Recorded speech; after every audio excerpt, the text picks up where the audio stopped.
Strange stories that were reported to the police thread. By Anonymous Monday, August 10, 2015, 9 hours 28 minutes and 33 seconds. Thread number 16,512,867.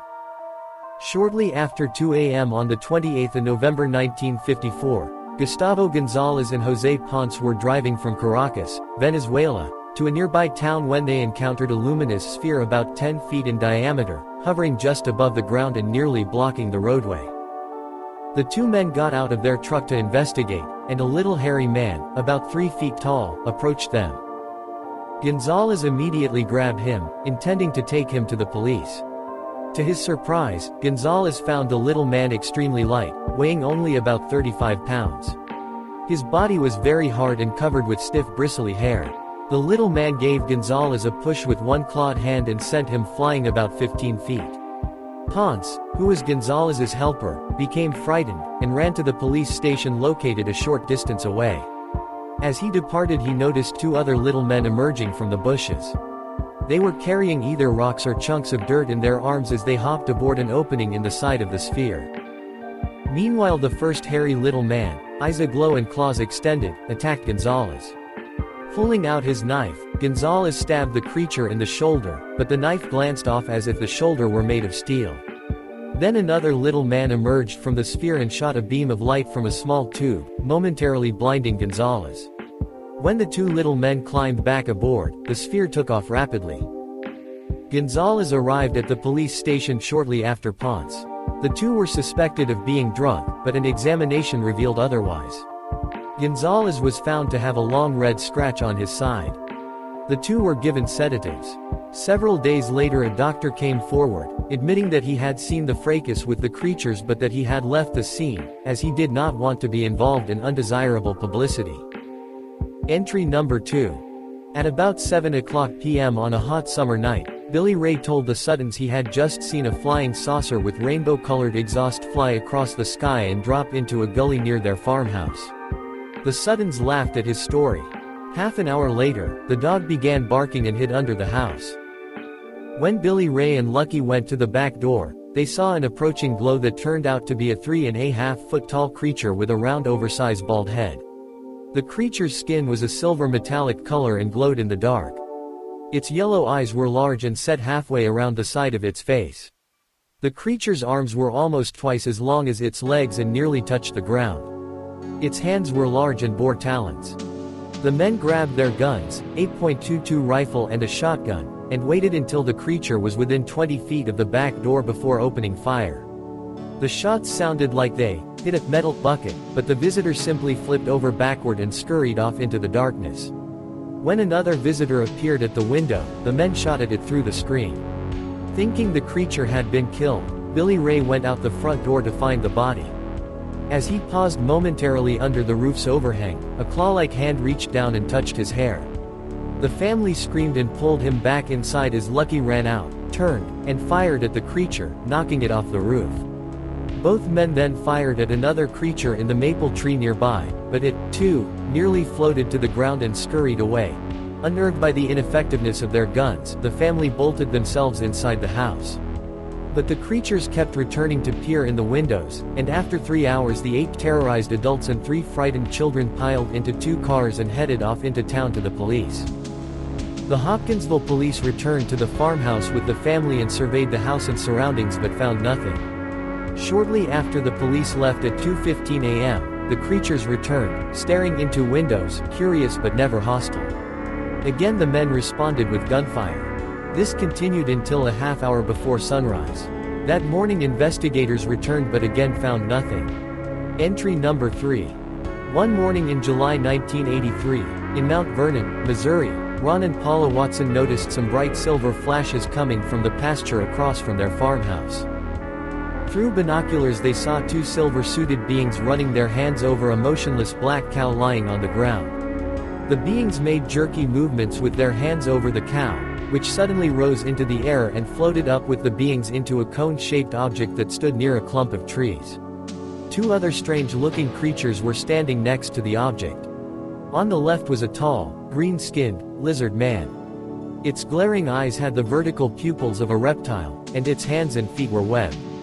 On the right of the craft was a taller Bigfoot-type creature that also had yellow vertical slits in round green eyes. The beings entered the craft with the cow, and the craft then disappeared.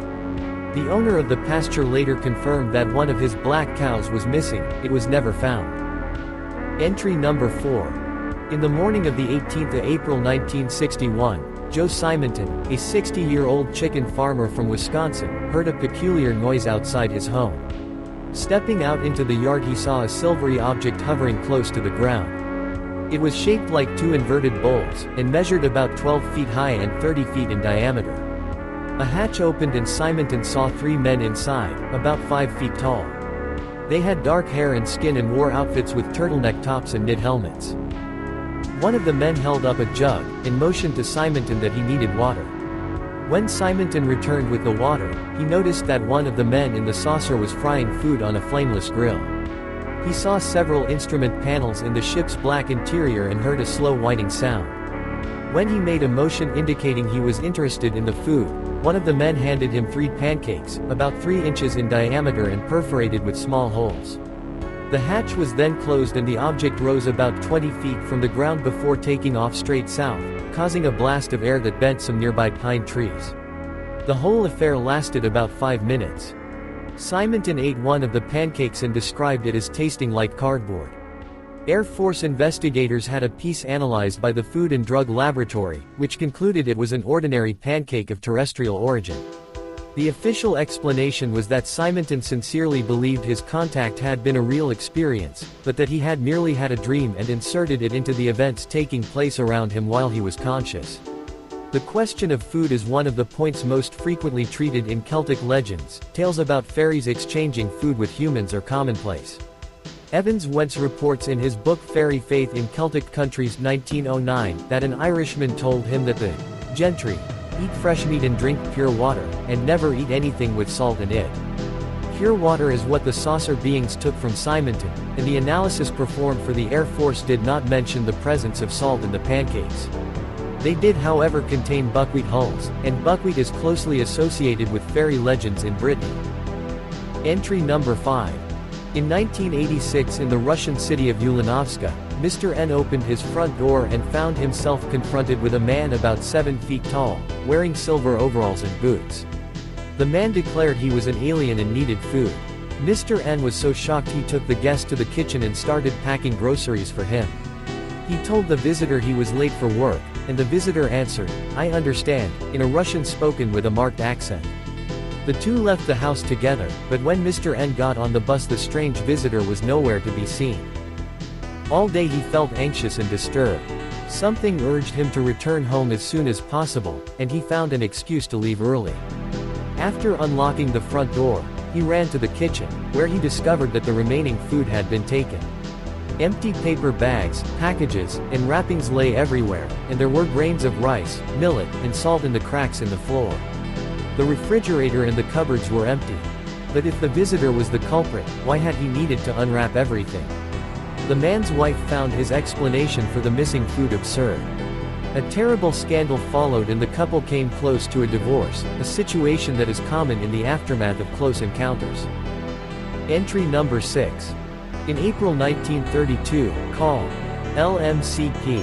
Fordyce and his wife were driving through the woods along the south side of Loch Ness when they saw an enormous animal cross the road 150 yards ahead, apparently on its way to the water. It was described as a cross between a very large horse and a camel, with a hump on its back and a small head on a long neck, but with the gait of an elephant. The man followed it on foot for a short distance. From the rear it looked gray and shaggy, with long, thin legs and a thin, hairy tail. Similarly unlikely beasts have been reported in other land sightings over the centuries. Curiously, land sightings ceased after the mid-1930s, with the exception of an incident in 1960 when a man observed a long-necked animal with flippers. The upper half was on the shore with the lower half tapering off into the water. He watched it through binoculars for 9 minutes before it half jumped and half lurched to the left, flopped into the water, and went straight down. Even aquatic sightings are not always of animals that look like the classic monster. People have seen things resembling a large alligator, a crocodile, a great salamander, and a huge frog. Entry number 7. In September 1837, a strange being, dubbed Springheel Jack, assaulted 4 separate persons, 3 of them women, in and around London. In one instance he ripped off the top of a victim's dress, scratching her belly with iron-like fingers. He was tall, thin, and powerful, wore a cloak, and had pointed ears, glowing eyes, and a mouth that spat blue flames into victims' faces. After London's Lord Mayor had declared him a menace, vigilantes attempted to capture Jack, but without success, as he was able to make enormous leaps or simply melted into the night. Sporadic attacks continued during the next 2 years and a few were recorded in 1843. In 1845, in daylight and in view of numerous witnesses, Jack bounded towards a young prostitute who was crossing a bridge in a London slum. Grabbing her by the shoulders, he breathed fire into her face, tossed her into the open sewer below, and watched her drown. This was the only murder to which he was linked. Attacks continued throughout the 1850s and 60s. In 1877, nearly all the residents of Caister, Norfolk, saw Jack bounding from rooftop to rooftop. In August he appeared before soldiers at a military base in Aldershot. He was clad in an oilskin suit and wearing a shining helmet. A sentry fired on him and claimed that his bullet passed through him without effect. Jack's last known return to England was in Liverpool in 1904, when he was seen leaping from the ground to the rooftops and back again. 6. Figure 6.2. Springheel Jack's appearance in Aldershot, 1877. Investigating authorities in the 19th century assumed Jack must be a real person despite his weird appearance and behavior. There was a rumor that he was actually Henry, the Marquis of Waterford, a young Irish nobleman, who supposedly used springs concealed in his boots to leap about. However, not only is it impossible to make huge leaps in this way, but Jack continued his activities long after Waterford's death in 1859. A figure similar to Springheel Jack was observed in the U.S. in June 1953. 3 Houston residents saw a huge shadow cross the lawn and bounce upward into a pecan tree. A dim gray light illuminated the figure. It was a tall man with a black cape, skin-tight clothes, and quarter-length boots. After a few minutes the figure just melted away, and his disappearance was followed by a loud swoosh across the street and the rapid ascent of a rocket-shaped object. Entry number 8. On the 12th of September 1952, 3 boys in the tiny West Virginia town of Flatwoods saw a reddish sphere move slowly around a hill, hover briefly, and drop behind another hill. From the other side a bright glow shone as if from a landed object. On their way to investigate, the boys were joined by Kathleen May, her 2 young sons, their friend Tommy Heyer, 17-year-old Eugene Lemon, and Lemon's dog. The dog ran ahead of the group and was briefly out of sight. Suddenly it was heard barking furiously and, moments later, seen fleeing with its tail tucked between its legs. A foul-smelling mist covered the ground and caused the searchers' eyes to water. The 2 leading the group, Lemon and Neil Nunley, who got to the top first, looked down and observed a big ball of fire, 50 feet to their right. Another of the witnesses reported it was the size of a house. To the group's left, on the hilltop and just under the branch of an oak tree, were 2 small lights. At Mrs. May's suggestion, Lemon turned his flashlight on them. To everyone's considerable astonishment, the beam highlighted a grotesque-looking creature with a head shaped like the ace of spades, as several of the observers independently described it. Inside the head was a circular window, dark except for the 2 lights from which pale blue beams extended straight ahead. In their short observation of the creature, the group saw nothing that looked like arms or legs. The creature, which appeared to be over 6 feet tall, moved toward the witnesses. It seemed to be gliding rather than walking. Seconds later it changed direction, turning toward the glowing ball down the hill. All of this allegedly took place in a matter of seconds, during which Lemon fainted. The others dragged him away as they ran from the scene. A reporter went to the site with one of the youths about half an hour later. He noticed an unusual odor in the grass that irritated his nose and throat. Returning to the site alone the next morning, he found skid marks going down the hill towards an area of matted grass, indicating the recent presence of a large object. This encounter with what the press dubbed the Flatwoods Monster took place during a flurry of sightings of unusual flying objects in the area. One man told of seeing a bright orange ball circling over the area where the monster was reported.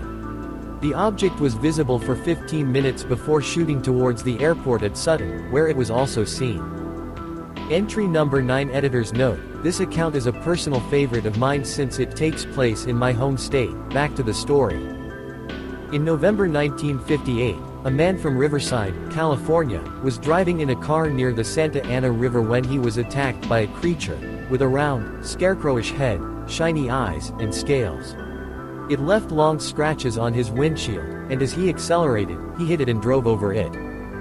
The following evening, another motorist claimed that the same kind of monster jumped out of the bushes at his car. In Loveland, Ohio, along the Miami River, reports of more or less reptilian bipeds have been made since at least 1955, when a driver reported spotting 3 grotesque-looking creatures with lopsided chests, wide, lipless, frog-like mouths, and wrinkles rather than hair on their heads. One held a spark-generating, bar-shaped device above itself. The driver observed them for 3 minutes. On the 3rd of March 1972, 2 Loveland police officers encountered a 4-foot-tall, frog-faced biped with textured leathery skin. They saw it jump over a guardrail and descend an embankment leading to the Little Miami River. About 2 weeks later, one of the officers saw the creature again, first lying in the road, then getting up to go over a guardrail. In the summer of 1972, at Thesis Lake, British Columbia, there were 2 reports of a silver-colored creature which emerged from the water. In the first incident, it chased a couple of young men from the beach, and one of them suffered lacerations in the hand from 6 sharp points on top of the thing's head. A witness to the second incident said it was shaped like an ordinary human body, but had a monster-like face and was covered with scales, with a sharp point on its head and great big ears. Entry number 10. Reports of flying human-like beings are fairly rare but occur periodically. For instance, one night in 1952, U.S. Air Force Private Sinclair Taylor was on guard duty at Camp Okubo, Kyoto, Japan, when he heard a loud flapping noise. Looking up, he saw an enormous bird in the moonlight. When it approached, he got frightened and put a round into the chamber of his carbine. The bird now had stopped its flight and was hovering not far away, staring at the soldier. The thing, which now had started slowly to descend again, had the body of a man, Taylor recalled. It was well over 7 feet from head to feet, and its wingspread was almost equal to its height. I started to fire and emptied my carbine where the thing hit the ground. But when I looked up to see if my bullets had found home, there was nothing there. When the sergeant of the guard came to investigate and heard the story, he told Taylor that he believed him because a year earlier another guard had seen the same thing. In August 1969, several U.S. guards stationed near Da Nang, Vietnam, saw a naked woman with bat-like wings fly over their heads about 7 feet up. Her body, skin, and wings were black, but she glowed bright green. Her skin looked like it might have been covered with fur rather than feathers. The skin of her wings looked like it was molded to her hands, and the movement of her arms suggested they had no bones in them. At one point the guards heard her wings flap. Some sightings are not of winged figures but of humans or humanoids flying through the air with the aid of mechanical devices attached to their bodies. For instance, on the 6th of January 1948 in Chehalis, Washington, an elderly woman and a group of children saw a man with long mechanical wings which he manipulated with instruments on his chest as he flew in an upright position. 6.5 years later, a 12-year-old farm boy in Coldwater, Kansas, saw a dark-skinned little man, with pointed nose and ears, float toward a UFO hovering nearby. On the 16th of November 1963 near Hythe, Kent, England, 4 people in their late teens were walking along a country road at night when one of them spotted a particularly bright star coming down from the sky. The group became alarmed when the reddish-yellow light seemed to head straight for them. It stopped to hover momentarily and then disappeared behind some trees. The frightened youngsters took to their heels, followed at a distance of about 250 feet by an oval-shaped golden light floating 10 feet above the ground. The object was about 15 to 20 feet across and had a solid core. When they stopped, the light stopped, giving them the impression that they were being watched. The glowing object again disappeared behind the trees, and moments later a dark figure emerged and shambled towards them across the field. They described it as black, human-sized, but headless and possessing bat-like wings on either side of its body. One of the boys noted that it seemed to have webbed feet. The 4 fled the scene.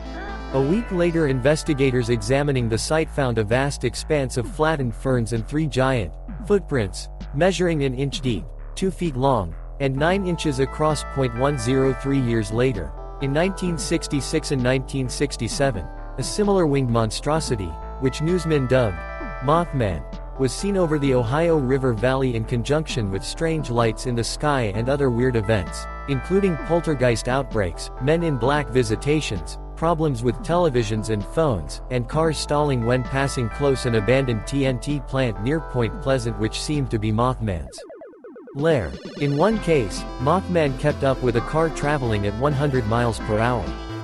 It was also sighted on the ground, terrifying dogs and people. At least 100 people saw the creature. It was between 5 and 7 feet tall, broader than a man, and walked in a halting, shuffling manner on human-like legs. It had no discernible head, but it did have 2 large glowing red eyes near the top of its shoulders. Its wings were bat-like but did not flap when it flew, and it typically ascended straight up. Its skin color was gray or brown.